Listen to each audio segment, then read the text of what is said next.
Bonjour à tous, dans cette vidéo, je vais vous expliquer en moins de 3 minutes ce qu'est un produit structuré.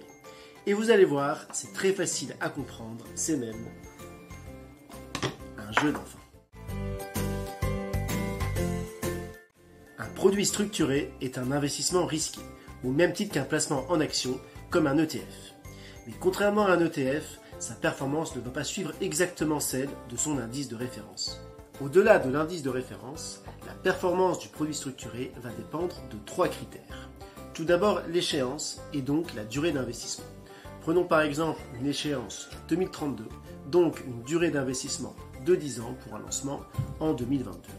Deuxième élément, le coupon, qui détermine la performance qu'on peut espérer en cas de scénario favorable. Prenons par exemple un coupon annuel de 6%, donc de 60% à l'échéance.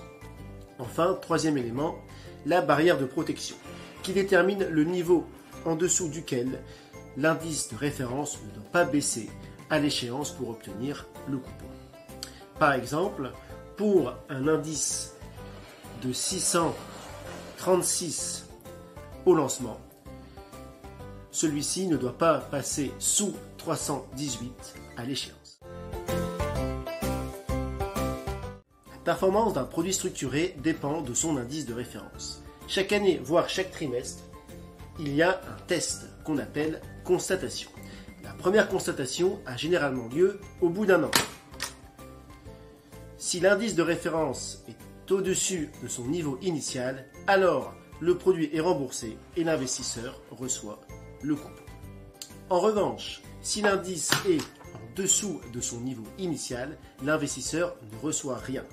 Il doit alors attendre la prochaine date de constatation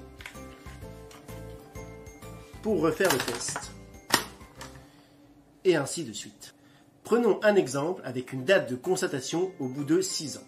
Donc, pendant 5 ans, l'indice de référence a clôturé en dessous de son niveau initial.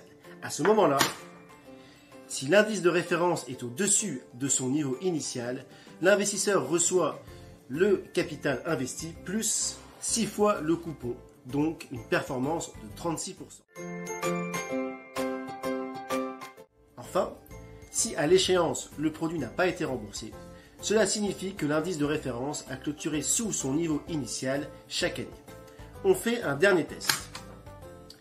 L'investisseur peut même perdre une partie de son capital si l'indice de référence a clôturé sous la barrière de protection. En revanche, si l'indice de référence clôture au-dessus de la barrière de protection, le capital est remboursé et l'investisseur reçoit tous les coupons, une performance de 60%, alors que dans le même temps, l'indice de référence a baissé. Vous êtes intéressé par les produits structurés ? Vous trouverez l'ensemble de notre offre, passée ou à venir, sur notre site placement.meilleurtaux.com à l'onglet Produits structurés.